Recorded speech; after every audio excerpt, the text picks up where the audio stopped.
Hey everybody, welcome back to the channel. Time for another Tools and Tech Tuesday. Today, let's talk about this thing. It's the 150 watt powered inverter by Ryobi.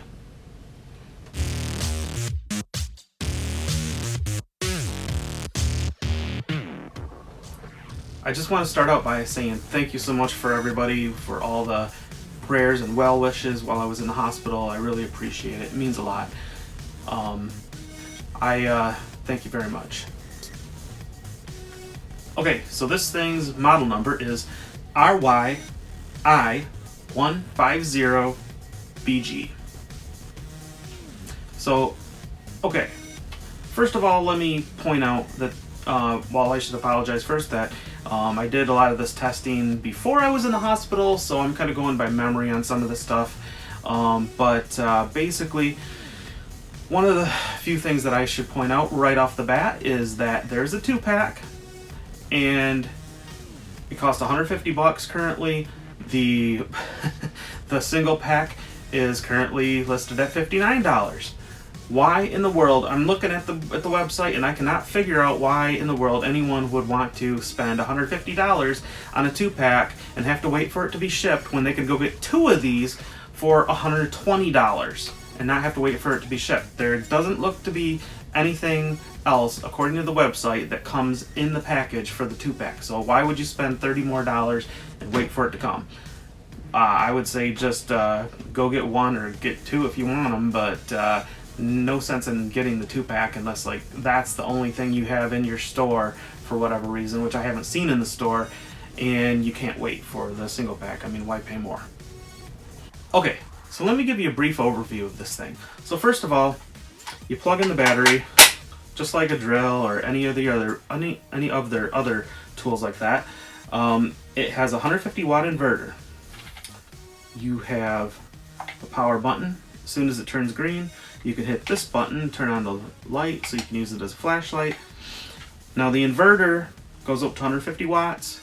You can plug a lot of different things in there. I'll tell you in just a second some things that you should and should not plug into there. It has 2 USB ports. So, and I tested this. It can work with a phone or 2 phones or a phone and a tablet as well as a house fan at the same time. The house fan was drawing 75 watts. So it works pretty well. So what shouldn't you use this thing for? So first of all, definitely do not try to use this with anything that's super high power. You're not going to use this with say a full-size refrigerator. You're not going to use it probably even with a small refrigerator. You're not going to use it with like a circular saw, things that you could use it for. You can definitely plug in things like a like if you had a third person that wanted to charge their cell phone, you could plug in a lamp, like a work light. You can plug in a fan. Like let's say you are going camping.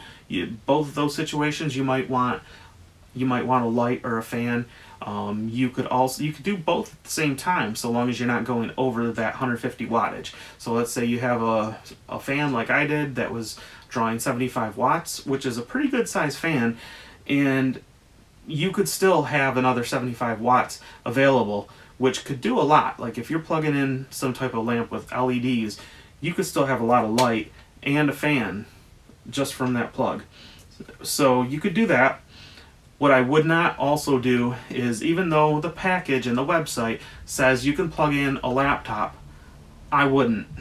The reason is it's a modified sine wave inverter. So this thing takes DC direct current from the battery and transforms it into AC alternating current. And with alternating current, the direction of the electrons are constantly flipping back and forth. And if you graph that out in nature, a normal sine wave is going to look like hills and valleys, smooth hills and valleys. Modified sine wave, it's going to look like it's cut off. It's just not good for your electronics. Now, so they say that you can plug in a laptop. I wouldn't chance it. I'm putting together a shed and a different time putting together a wheelchair ramp, and there was, I mean, on a hot summer day, a little breeze on the table that you're cutting on or you're doing things on, it can make a big difference.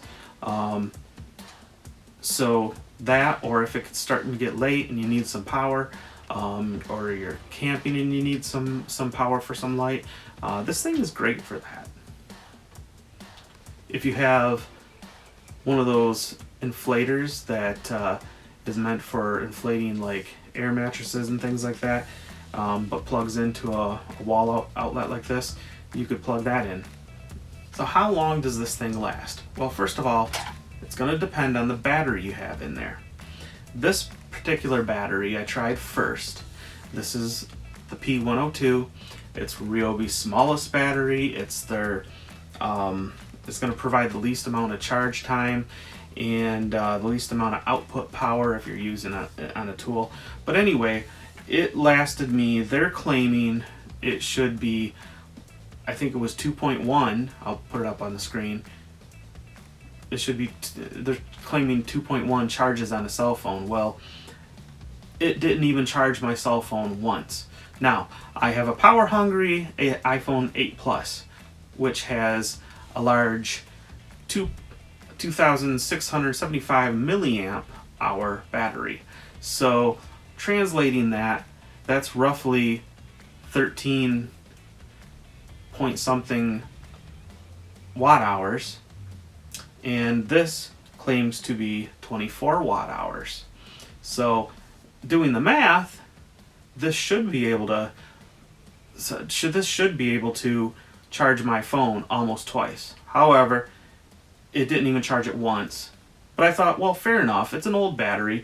You can see from what I have marked on here, I actually got it with and have used it with a trimmer, weed whacker. And so I thought, well, maybe the battery's just worn out. So I took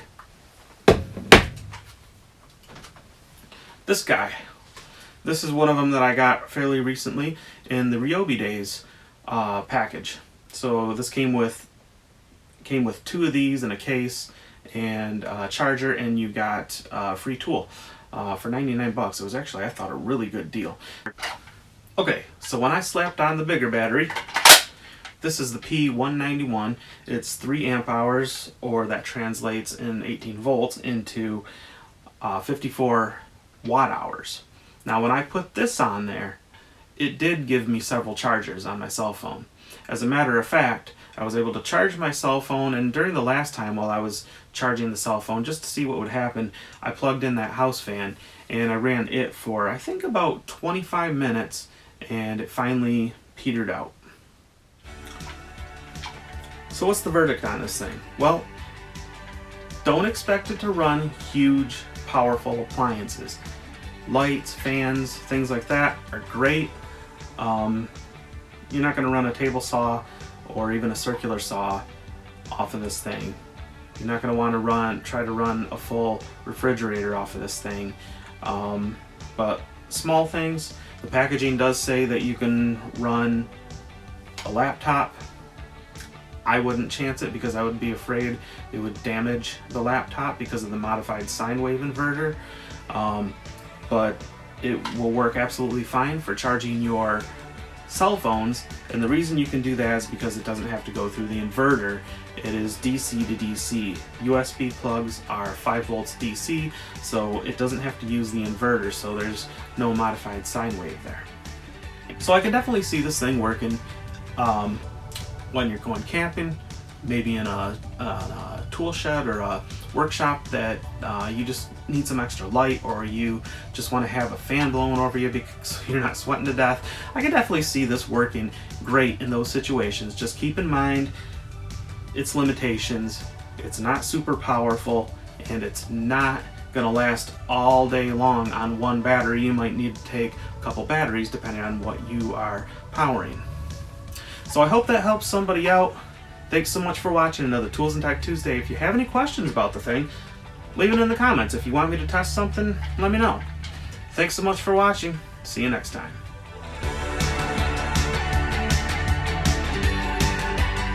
First of all, the inverter on it, it's 150 bucks. Sorry. Okay, let me start this over.